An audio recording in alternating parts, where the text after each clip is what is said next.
PEGI 18.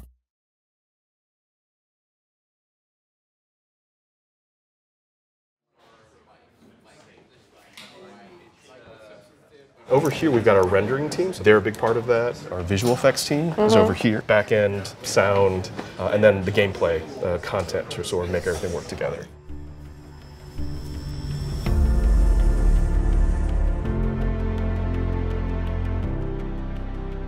So even before we started working on Just Cause 4, we did like to refer to Rico as a force of nature.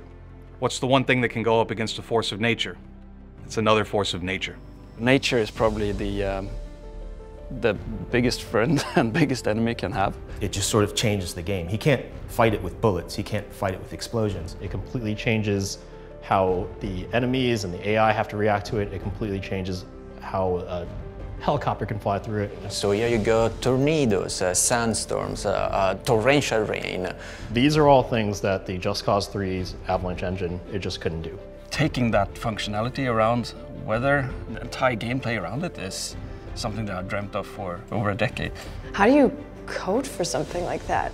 Well, we look at real-world events Yeah. and look at the aerodynamics of objects, and we actually compute them and try to figure out how can we make it look realistic, but also still be fun. We actually have a proper simulation system that takes into account humidity, wind currents, air pressure, and this is reflected in the shape of the clouds, that this time around are real clouds. They have a volume. So you can actually feel like you're touching them and going right through these particles of clouds. We have the tornado.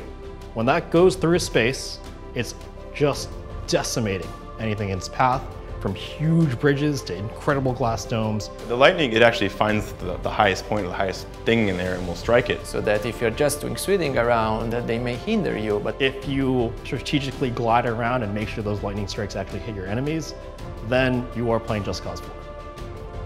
A big portion of some of our research and study is to figure out how to not only make it look good just being a rainstorm, but how to actually form a rainstorm. We're not talking about set-piece scripted events that occur like in a boss fight or something. This is in the world. When they interact with it is completely systemic, just like anything else. It works with the physics, it works with the tool set of Rico. And even when a tornado forms, it actually forms around the clouds and connects with the clouds. And can you see that from the distance, or is it more along the lines of it suddenly appears? So you can see as far as you can, which is in our game is almost infinite. Really cool to say, oh, there's a tornado over there. I want to go there, which is, we give you full control. once you learn how they work, you can use them, for example, by throwing a black-hand vehicle up into the sky and then enjoy a lightning strike it. Use your customizable grapple hook to attach an airlifter to an enemy and then watch them float up in the air. You could even kind of surf the tornado itself. And the point is that it's not just about visuals, it's not just about atmosphere. Extreme weather for Just Cause 4 is not just a new, fun thing for the player to play with. This is not the first time anyone's ever seen a tornado in a video game. This is the first time that you could open a wingsuit and fly into the tornado.